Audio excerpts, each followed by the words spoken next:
Hey, what's up, traders? This is the watch list video for Wednesday, April 6th. I'm starting off with the daily chart of the spot. You know what? Before I do that, I was going to read this at the beginning of each video, and what's the word I'm looking for? I'm too lazy.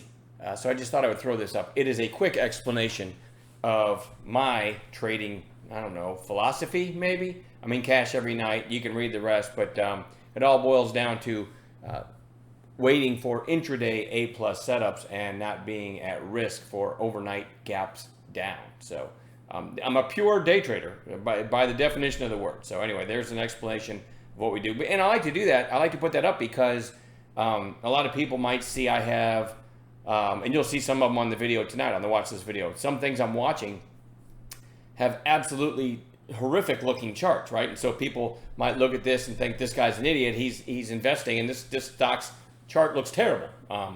But that's not the case, right? Because I'm looking for things that might give me a trade tomorrow. All right, anyway, I don't want to beat that into the ground. SPY, the SPY, kind of rolling over a little bit here. Very strong move throughout the second half of March. And now we're just kind of chopping around sideways the last few days. There have been some pretty nice day trades. Highlights for those of you that did make it to the chat room today. I took a screenshot of this ALLG, one of my favorite setups, and I'll show you the daily in a second on the actual live chart. But this one, I loved it over the early high, and then you can see what I put in chat: ALLG ORB, or open range breakout idea, time stamped, right? Kevin P said he was looking at it. Mike Z, which I love that he posted this light volume FYI, which is what prompted me to say on bounce plays the volume comes in with the high of day break for what it's worth. In other words, I don't need a bunch of volume on something, and you'll see what I'm talking about when I show you the daily setup here. I don't need a bunch of volume before the breakout. I want to be one of the first ones before the volume piles in, and you can see that's a beautiful entry right there. I called it through 1250, basically was my idea somewhere in here. Oh yeah, here over 50 is red to green for a possible early entry. In other words, getting in before the high day break. But look at the volume that comes in once we got the high day break, and look at the move. Very nice trade. A whole bunch of us did well on that. And now let me switch to the daily on it, and I'll take today's candle out of it, right? So the reason I had this on bounce watch is it ran basically from $8 to 28 in about a week, maybe an extra day or two in there, and then fell for 4 straight days. So it was, in my opinion, primed for a nice snapback bounce, because shorts are killing it from up here all the way down to here. But at some point, shorts also know that this major move this thing made, right? I mean, on this day I'm hovering over, it went from 928 to 20, almost 24 bucks.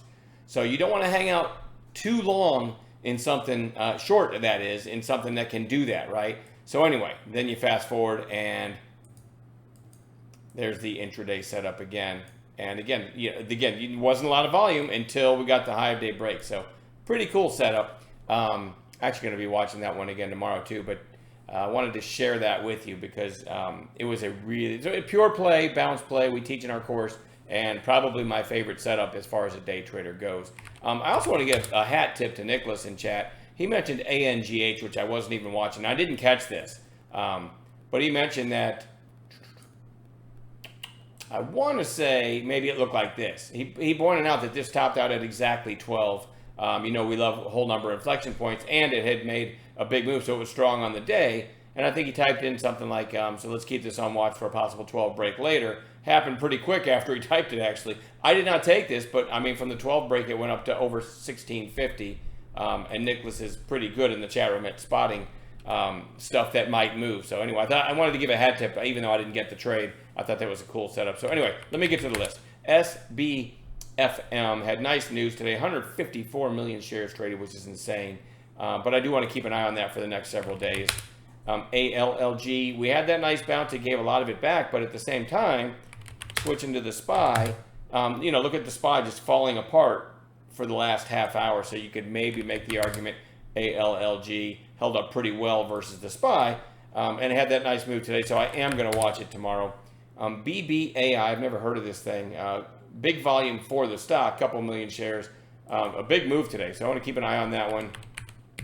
BTBD, also nice volume for the stock. Still, that's only 1 million shares, so keep in mind it's probably a thinner play, right? CLVS had the gap up back here, popped and went out at its lows, and the next day showed strength again, and the next day kind of a topping tail, and lo and behold is right back up again. So let's see, topped out at exactly 3 today, and yesterday's high 309. So maybe back through 3, knowing that we got 309 as a potential catalyst just to the left, makes that one kind of interesting, and it's sure strong, right, compared to the market. CLSN had a big move today, but closed well off of its highs. That's going to land it on one of my charts tomorrow.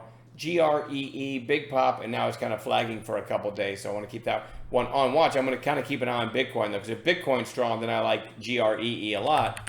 If it's not, then probably not. FRGE kind of had a similar chart to that ALLG I showed you. Whoops. And it gave a nice bounce today, but I never really could get a firm grip on this. I don't know what I made in it. Less than $1,000, but it didn't make it easy, and I really thought this one had potential to rip, especially after what ALLG did. Having said that, we still have a stock that ran from, like, I don't know, 15 to over 45, came down for a few days, and now has put in a green day. But be careful with that one. It is spready. I definitely want to keep an eye on it, though. JBHT is one of the truckers. Think shipping company, right?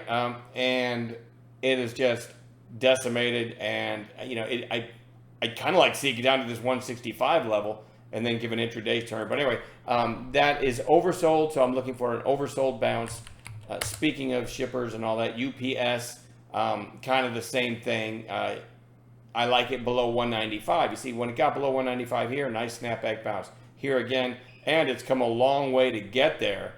So if we can get a flush below 195 tomorrow, we'll see if it gives a candlestick setup for a turn back up. And UPS shouldn't be on watch without FedEx, right? This one, also, off a cliff here. I'd like to see that one maybe test 200. Anytime you have something that's fallen really far, really quickly to an area that it bounced off of before, that's a pretty good recipe for a snapback bounce. So gonna watch that one. And then lastly, DRCT, which had the gap up here on good news, popped, but then went out at the lows. The next day gapped down, had like a day and a half run, and now we're like 2 or 3 days lower again, getting down to that buy zone we like between the 8 and the 20 EMA on the daily. So that is getting to an interesting potential bounce point for me. That is it for me. We'll add other gappers in the pre-market. We'll work together, looking for setups, and looking forward to tomorrow. I'm done babbling. I'll see you guys in the chat room.